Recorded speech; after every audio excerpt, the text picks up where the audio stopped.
in this lifetime, this time, at least we are supposed to have learned. We are supposed to have understood, even if we haven't yet been able to apply what we discovered, the truth to which we awoke, even if we haven't yet been able to apply it in every moment in our lives. We're supposed to have understood the truth. We're supposed to have realized something about why we're here. So that's why the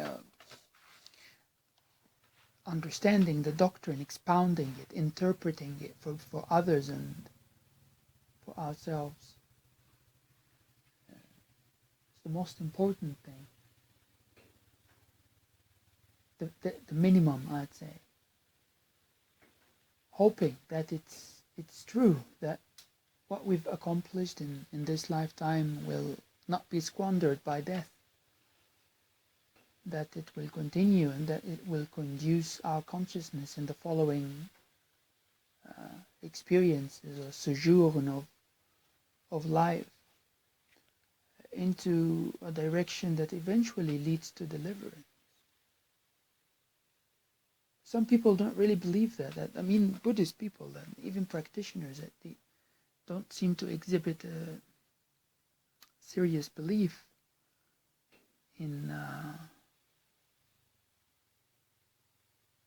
that kind of soteriology.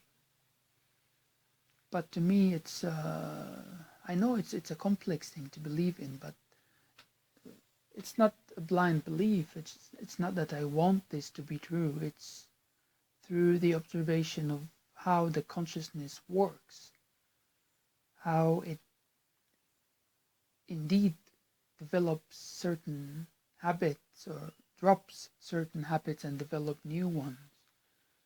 That's what bhavana means, to saturate the consciousness with new tendencies, salvific tendencies, orientation, also momentum. This is something that you can easily discover about the consciousness. It has a momentum to it. That's how it gets reborn or rematerializes or transmigrates. That's why we believe in the afterlife, because we observe the consciousness in this very life and we see the mechanisms, the patterns by which it functions.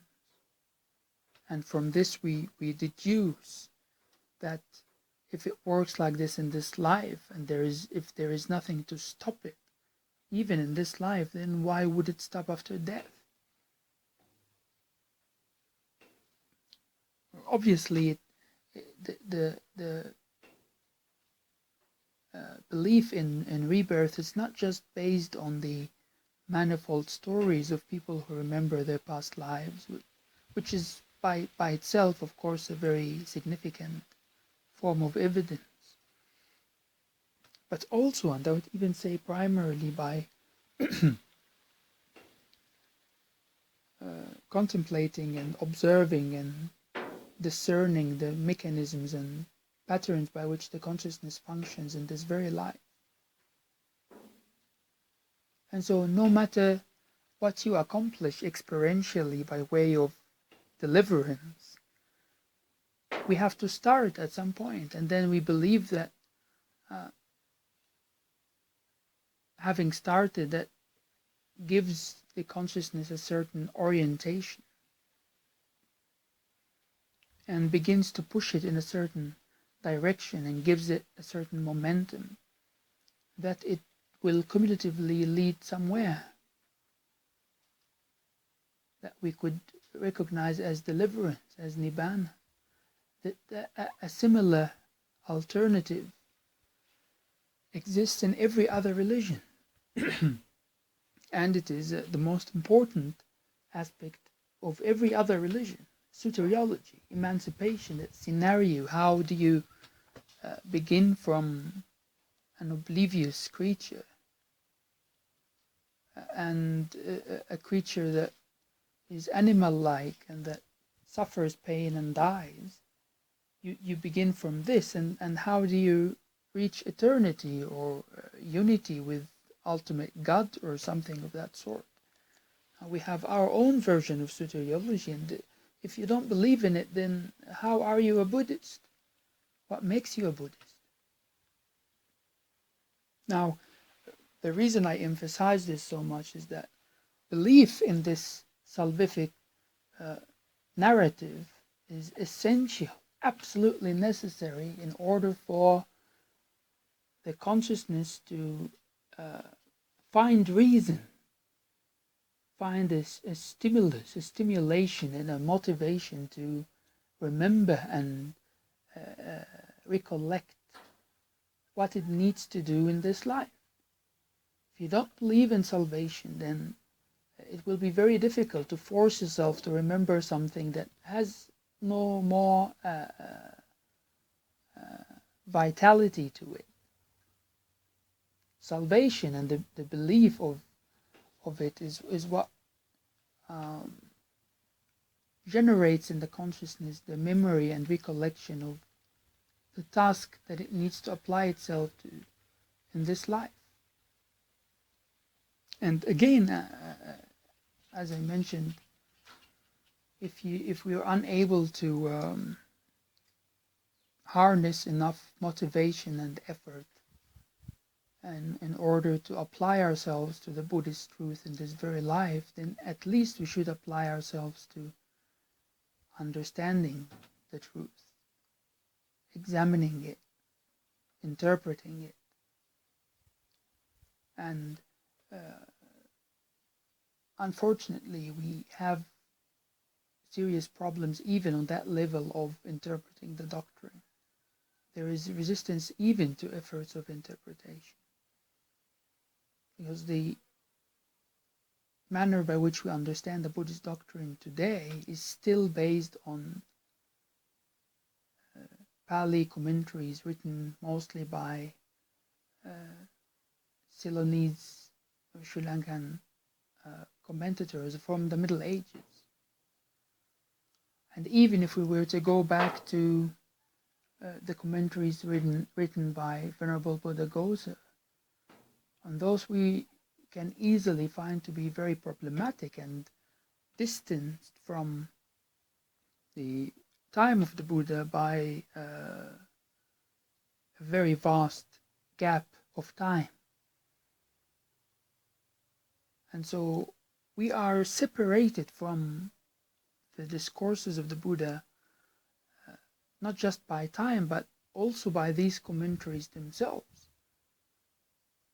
Because they, if you would regard them as authoritative, and most Theravadins regard them as such, then they will place very serious limitations to your practice of interpretation. So we have to, I believe that we have to rely on ourselves, and particularly on our practice and on the teachings given us by contemporary or modern practitioners who've accomplished something important in their practice. This is the primary source. And secondary source is the original Pali literature, which also still offers a lot of clues. We cannot approach the text literally because it's highly ambiguous and it's lacking in many details. So we could only approach it with an interpretive approach, even highly interpretive attitude, and equipped with our own practice experience. Approaching it on the linguistic level alone is catastrophic. This is what the Sri Lankan commentators did. They were not practitioners. We know who they are. We have a lot of biographical information about who they are. They were scholastics, and their work exhibit a visible a pedantic identity, scholastic identity. And so this contributes to a confounded understanding rather than illuminates it. That's my position on commentaries, particularly the later ones. So this is a task that we really need more and more people to apply themselves to take upon themselves to do this fresh sort of interpretation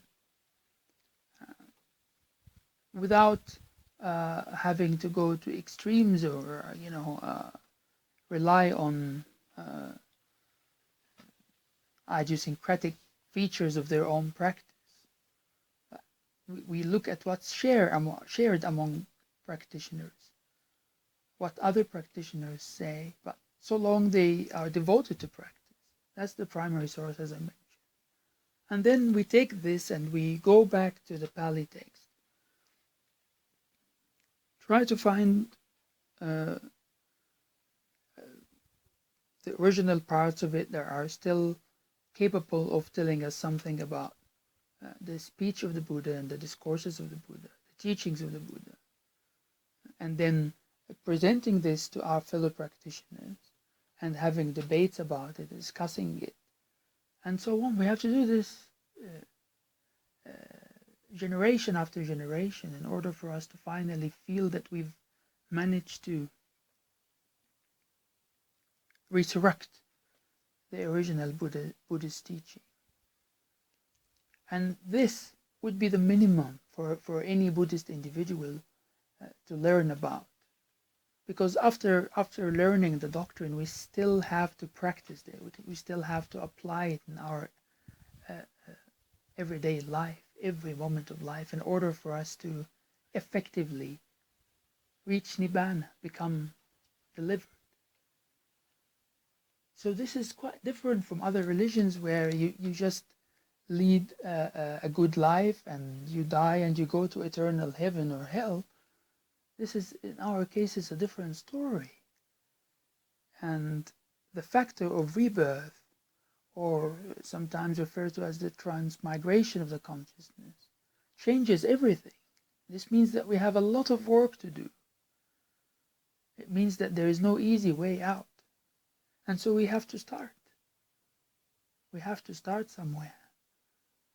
And instead of talking about helping each other in mundane terms, helping to alleviate circumstantial causes of suffering, because nobody could remove suffering is lakkhana, dukkha lakkhana. Nobody could change that. This is meant to be. So instead of focusing on this sort of